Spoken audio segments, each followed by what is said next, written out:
Hi class, welcome back. Domestic violence.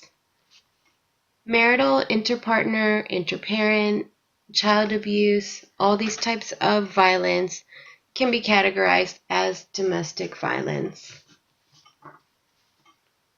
I'd like to refer to an article that was published in 1996 that studies the impact of such violence on children.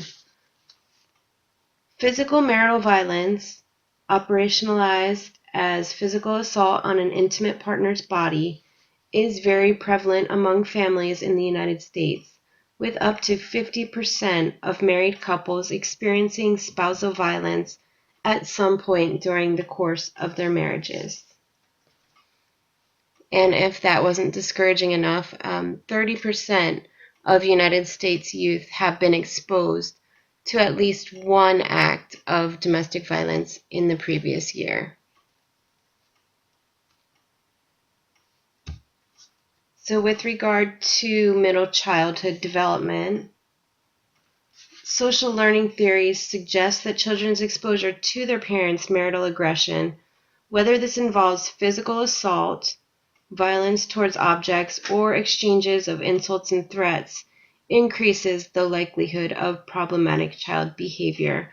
That's based on Bandura's social learning theory. Now, the frequency and the severity of the violence definitely come into play. Several investigators have already begun to demonstrate the importance of the frequency of interparent violence. Specifically, children in families characterized by frequent physical marital violence display more behavior problems than do children in families characterized by less frequent violence, which makes sense. In the research that I was just referring to, the severity dimension of interparent violence was explored. So, for example, violence involving knives and guns was found to increase the risk of child problems beyond other forms of interparent violence. So, the more frequent and the more severe the violence is, the greater the impact on the child. The occurrence of violence is an indicator of behavioral problems, learning problems, and internalizing problems such as anxiety or depression, regardless of whether the child witnesses the violence or not. So even if the violence occurs, if a husband is abusive to his wife and they have children, whether the children see that or not, they're still impacted by that violence.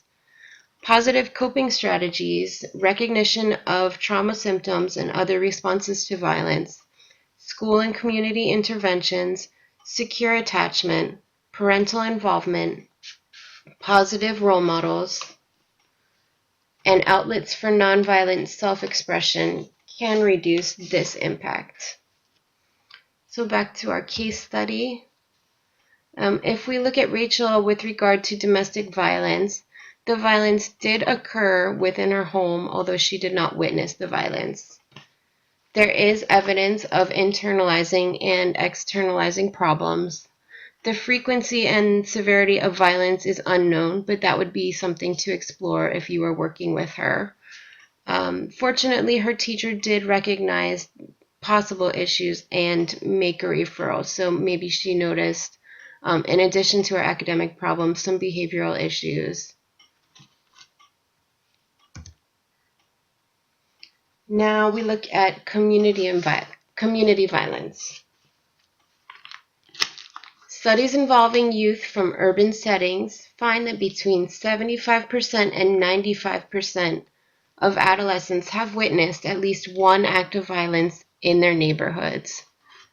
This is very, very disheartening information, and while it refers to adolescents, the implications are that children in middle childhood are exposed to a significant amount of violence in their neighborhoods as well. So this violence could include violent arrests, beatings, muggings, chokings, stabbings, and shootings. Witnessing this violence is connected to trauma symptoms. In fact, in a study done on community violence exposure and trauma symptoms, it was noted that exposure to violence in a child's community is associated with increased levels of trauma symptoms, even for very high-risk youth, and even after controlling for those effects associated with family violence. One possible explanation for the link between community violence exposure and trauma symptoms may have been the inability of participants to feel safe and secure in their environment, which is a prerequisite of optimal emotional functioning. So negative coping strategies: avoidance, withdrawal, aggression toward others, self-criticism, all of these increase the occurrence of trauma symptoms in those children exposed to community violence.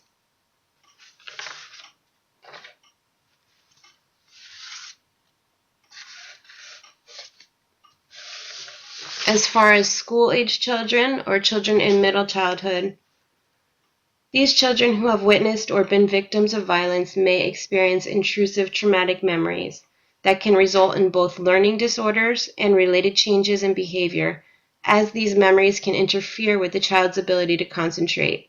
Memory and concentration may also be impaired by excessive preoccupation with imminent danger for oneself or one's family. Trauma in this age group often results from feeling guilty or helpless at not having been able to prevent the precipitating incidents. Struggles with school performance and feelings of remorse may cause the child to either become more passive or lash out in aggressive behaviors. In either case, such behavior can interfere with peer relationships that may already be weak if chronic violence has diminished the child's ability to believe or trust others. Psychosomatic complaints such as headaches and stomach aches are also common in this age group. School-age children may work through their traumatic experiences in more elaborate forms of reenactments and drawings. Fantasy play allows the child to reenact the trauma while rewriting the script to win, acting out the could-haves, would-haves, and should-haves that can cause the feelings of guilt and self-reproach. So back to the negative coping strategies. In this case, modeling can actually be a negative coping strategy because if children are modeling family members, such as parents or older brothers and sisters, who are members of gangs or who are aggressive or violent, this can cause the child to want to be like them and act in the same manner. So with regard to gangs, some youth join these groups as a way of seeking protection from danger, as one coping strategy in violent contexts is to identify with one's abuser. This has been observed among gang members in the United States. When such groups are sanctioned by one's community, this sense of affiliation comes not only from joining the group, but from the status one receives in the community as a whole. Unfortunately, the prized behavior of such at-risk groups is often based on inability and willingness to fight, facing the enemy, not running, to be bad or crazy, to be tough, and or to use drugs. Fortunately, there are some school and community programs that are available to intervene, and positive parental involvement and supervision has shown to reduce the impact of community violence. Learning approaches, nonviolent self-expression, full-service schools, which are schools that provide healthcare, counseling services, these can also reduce the impact of community violence. So if we go back to Rachel, she does live in an urban environment, so she is at risk for witnessing or experiencing community violence. There are identified negative coping strategies, and there seems to be a lack of positive role models. while her mother may be a positive role model, she's not around a lot, and we're not really sure about her babysitter, whether or not this person is a positive role model. Next, we're going to take a look at violence in the media. Short-term and long-term effects in children are found in relation to violence in the media. With adults, only short-term effects were identified in media violence viewing. In contrived experimental studies, children exposed to violent behavior on film or TV behave more aggressively immediately afterward. Evidence from field studies clearly shows that the amount of TV and film violence a child regularly watches is positively related to the child's aggressiveness. Children who watch more violence on TV and in the movies behave more violently and express beliefs more accepting of aggressive behavior. So violence in the media is clearly a predictor for adolescent and adult aggression if a child in middle childhood is viewing such violence.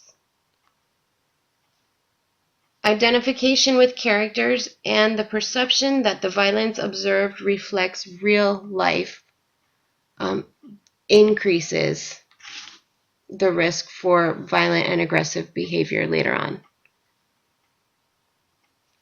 TV violence viewing during early and middle childhood correlates with physical aggression for both males and females, and indirect aggression, so for example, taking someone's things or trying to get others to dislike someone, for females.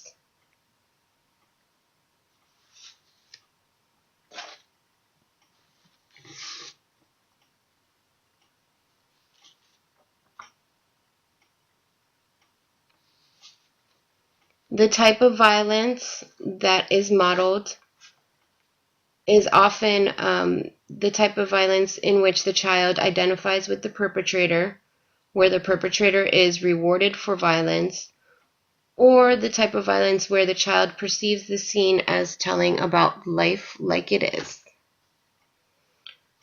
However, parental co-viewing and commentating on the programs have been shown to reduce the effects of media violence on the child. So again, back to social learning theory. Building on the accumulating evidence that human young have an innate tendency to imitate whoever they observe, social learning theory proposes that very young children imitate almost any specific behaviors they see. Observation of specific aggressive behaviors around them increases children's likelihood of behaving in exactly that way.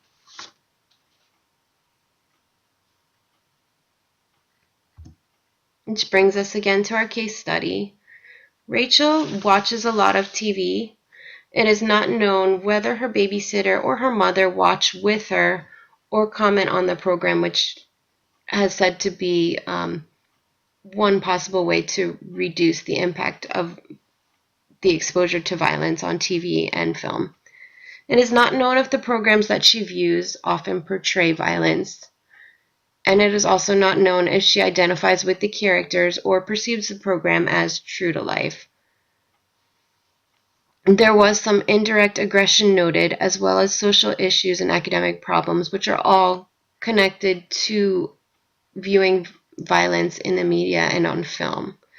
So that should be taken into account, as well as exploring whether the programs that she's viewing portray violent behavior, or if she's identifying with any of the characters or seeing them as true to life.